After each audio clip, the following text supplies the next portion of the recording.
اعوذ باللہ من الشیطان الرجیم بسم اللہ الرحمن الرحیم اللہم صلی اللہ محمد وآلہ محمد وجل ولی کل فرج۔ کیا ہم قبر پر ہاتھ رکھ کر دعا مانگ سکتے ہیں؟ آج میں آپ کو ایک عظیم عمل بتانے والا ہوں جو آپ کریں گے انشاءاللہ تعالی آپ کے بھی درجات بلند ہوں گے اور جو میت ہوگی اس کے بھی گناہ معاف ہوں گے۔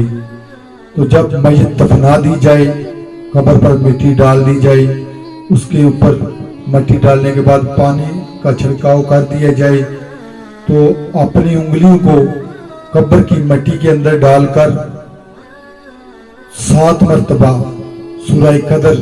اِنَّا أَنزَلْنَاهُ فِي لَيْلَةِ الْقَدْر 7 بار تلاوت کریں اور دعا مانگیں، تو اللہ تعالیٰ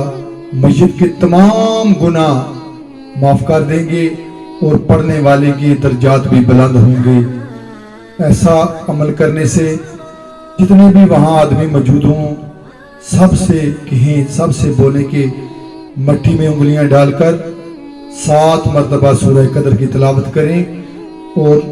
میت کے گناہ بھی معاف ہو جائیں گے اور پڑھنے والوں کے گناہ بھی معاف ہو جائیں گے۔ اللہ ہمیں اور تمہیں محمد و آل محمد کے بتائے ہوئے اعمال پر عمل کرنے کی توفیق عطا فرمائے، 5 وقت نماز پڑھنے کی توفیق عطا فرمائے، سیدھے راستے پر قائم رہنے کی توفیق عطا فرمائے، آمین ثم آمین۔ اللہم صلی اللہ محمد و آلہ محمد وعجل ولی کل فرج۔